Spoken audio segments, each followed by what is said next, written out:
Bottom right side of Babylon, we are looking at the main base of our Ukrainian Protoss representing hot-headed gaming. It's NightPhoenix. We're all tied up.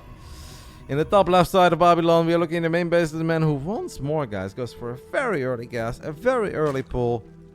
Honestly, if I would not see the name tag, I would have never guessed this was this man playing. Because in my eyes, he's always been like somewhat similar to Nemshar, you know? It's all macro, little weird stuff, but not today. The teacher is feeling spicy, maybe the students were misbehaving. It's Platinum Heroes, Hate Me.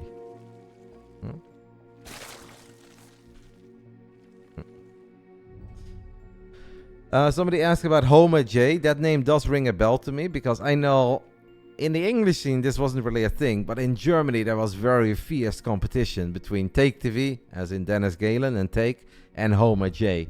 And they had very different audiences, where I think Homer J was more the YouTube guy, but Take TV was, I think, the Twitch guy and ESL guy first, and then eventually that overlaps a little bit, where Take had a lot of the diehard Warcraft 3 esport fans, and Homer J had brand new casuals. Ooh, do we cancel that? We do cancel it. Very late though. Oh my goodness. Okay, guys, we could actually be in a bit of trouble. This time around, NightPhoenix did not go for the same defense as he did in that previous game. And we have to keep this pylon alive at all costs. And that obviously means we're going to lose a couple probes as well. This is already, I think, a very solid start. Don't lose. Oh, I would have gone for that pylon, mate. I would have absolutely gone for that pylon there. Because I actually think he would have been able to get it right before that Adept came out. I know that would have been a risky move, but let's just say that I don't shy away from a gamble. You give me the dice, I'm gonna roll it, baby. And most of the time it's 7 out, but I think that would have been worth it. Still a good start for Hate Me though. It's 7 probes in a 3-minute game for only 7 Zerglings. Maybe that's why we're doing this weird stuff.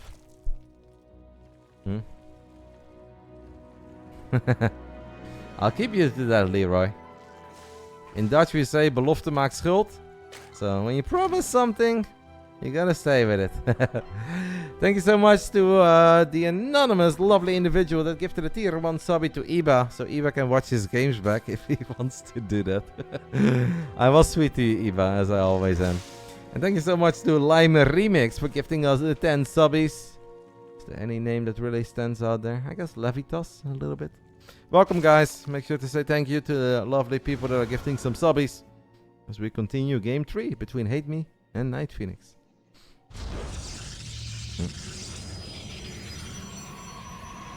I mean, Pratt, if you ever want to run tournaments but you don't really know how to get started, you can always shoot me a message, an email, and I can obviously, we can have a little call and I can explain a thing or two. But it's really not rocket science. If you say, I've got 200 bucks and I want to see some nerds duke it out, we make that happen. Like, that's all very simple. It's only ever complicated if you want to do big tournaments, like over $10,000, only then it gets complicated, because that's when Blizzard has to get involved. Proxy Stargate, guys, is pretty good, and that first Oracle is actually going to bring NightPhoenix back into this game after losing a lot of probes early on. This is one thing that Hate Me did not see coming. 6 rounds, 4 minutes, 20 seconds into the game, blaze it up. That's pretty good. Eva is indeed only 14.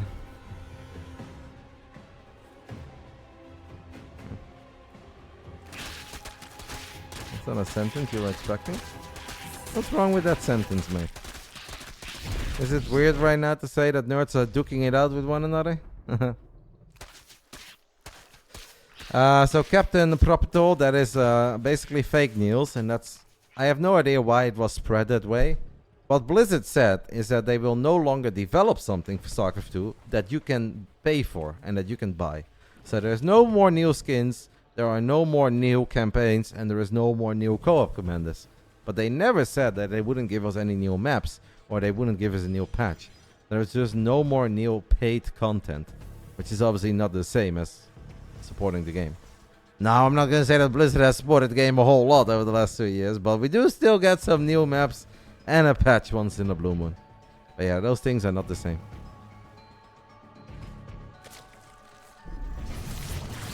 That second Oracle obviously never came out because the Lynx were able to find that Stargate. Stargate got unpowered.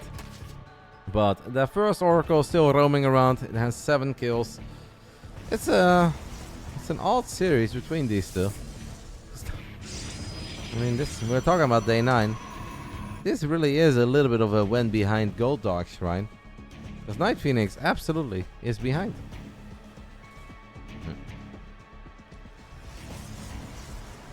SC3 is coming. It's just not called SC3. And it will not be a sci-fi universe, but... No, no, Flamio Hotman, do not get your hopes up, guys. I also do believe that if they would make an RTS, it would be Warcraft 4 before StarCraft 3, but... Neither of that is going to happen anytime soon. Unless they maybe finally approve that Microsoft take over as the Overlord Scouts the Dark Shrine. Only then you can maybe dream about it in a far, far future, but it's not gonna happen anytime soon. 4 DTs do get warped in. Spore Crawler is 85-90% done. That should be good enough for Moritz, aka HateMe. I forgot that was his name, but I like it. DT's getting a lot of swipes up, but now it's actually gonna be hard to save those DTs. Oh, I don't like it. The Queens are gonna get a lot of shots off on the Warp Prism. Spore Crawler's gonna get shots. Oh, I don't like it. I don't like it. I saw that coming from a mile away. You cannot do that, guys. You cannot just click 3 or 4 DTs like that in the middle of a mineral line with Queens coming in from every single angle and a healthy Spore Crawler.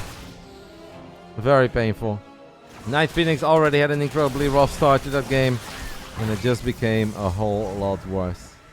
And now I know there's gonna be one guy out there like, Roddy has already seen the replay. That's all. Tell him I have not seen this replay. I don't know how these games go. I'm not Husky, okay? I don't watch games and then cast them. I just, you saw that one coming. And I think a lot of people saw that coming once you saw how adventurous and how deep those DTs went in. Yeah, that rarely ends well for the Protoss.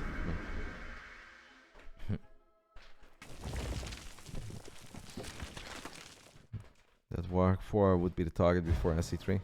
There's been a lot of fake news about it. I went to a BlizzCon, I think it was 2018 or 2019. I'm not gonna say who it was, but it was a very trusted community figure who said, hey, it's top secret, but Warcraft 4, it's coming. Blizzard told me, they're working on it, they're gonna show it. And I got my hopes up, and then he said, okay, not this BlizzCon yet, but then it's the next one. Well, that was 2018, guys. I'm still waiting. But hey, maybe this is the BlizzCon. Maybe this is the BlizzCon, but we're now 6 years behind that announcement.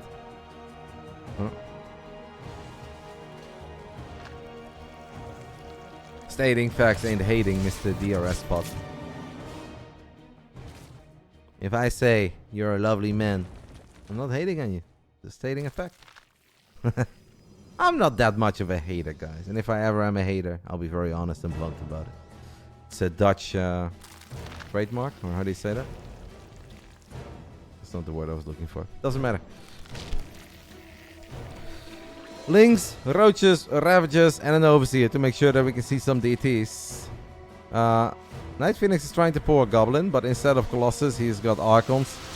This army of NightPhoenix is honestly not very impressive. And HateMe also has a unit called the Ravager, and he doesn't have 1 or 2, but he's got a crap load of them. And that's going to be pretty good against a whole bunch of sentries.